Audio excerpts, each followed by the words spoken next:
क्या भारत में सचमुच एक ऐसा शहर था जो देवताओं ने बसाया और समुद्र में समा गया?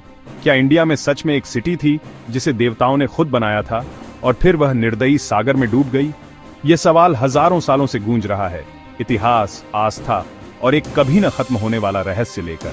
यह हमें गुजरात के किनारे ले जाता है, एक ऐसी जगह जहां किंवदंतियां सांस लेती हैं और समुद्र में एक भूला हुआ रहस्य छिपा है।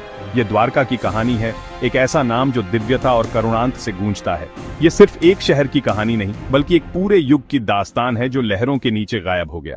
भारत के प्राचीन शास्त्र, विशेषकर महाभारत और पुराण, द्वारका का अत्यंत आदर और विस्तार से वर्णन करते हैं। इसे भगवान कृष्ण की शानदार राजधानी बताया गया है।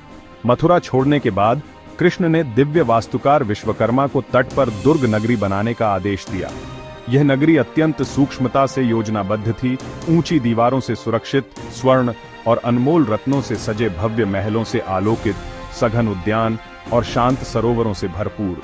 इसे अभेद्य बनने के लिए रचा गया, अपने लोगों, यादवों के लिए एक शरण स्थल, पृथ्वी पर दिव्य व्यवस्था और समृद्धि का प्रतीक। द्वारका केवल राजधानी नहीं, यह शासन का हृदय और आध्यात्मिकता व संस्कृति का केंद्र थी। ऐतिहासिक द्वारका की तलाश की यात्रा 20वीं सदी में नया मोड़ लेती है। पृष्ठ उलटते ही दिशा बदलती है। पुरातत्वविद, आधुनिक तकनीक और खोज की अटूट भावना के साथ आज के द्वारका तट पर जलगर्भ में उतरते हैं। प्रारंभिक अभियानों का नेतृत्व डॉ.एस.आर. राव ने किया। टीम गहराइयों में उतरी, प्रमाण की आशा में कि ग्रंथों की कथाएं साक्ष्य में ढल सकें। जो मिला उम्मीदों से परे था। यह खाली सागरतल नहीं था, बल्कि खोई सभ्यता की धुंधली रूपरेखाएं थीं।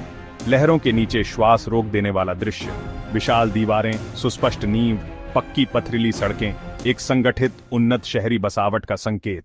खोज केवल स्थापत्य तक सीमित नहीं रही, एक के बाद एक धरोहरें सामने आईं।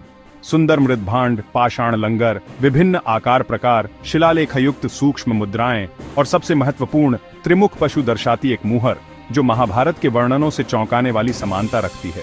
ये मात्र अवशेष नहीं, दूर अतीत से स्पर्शनीय कड़ियां हैं, समुद्र के तल पर बिखरी एक पहेली के हिस्से।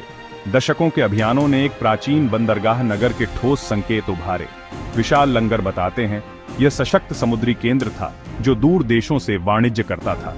जल तल संरचनाएं द्वारका के वर्णनों से अद्भुत साम्य रखती हैं, मानो यह किलेबंद बंदरगाह नगर रहा हो। पर यही खोजें इतिहासकारों, पुरातत्वविदों और वैज्ञानिकों के बीच बहस का आलम भी बन गई। खाई पाटने को उन्नत विधियां अपनाई, कार्बन डेटिंग सहित। परिणाम रोमांचक भी थे और विवादास्पद भी। कार्बन डेटिंग ने विभिन्न तिथियां दर्शाईं। कुछ वस्तुएं लगभग 3500 वर्ष पुरानी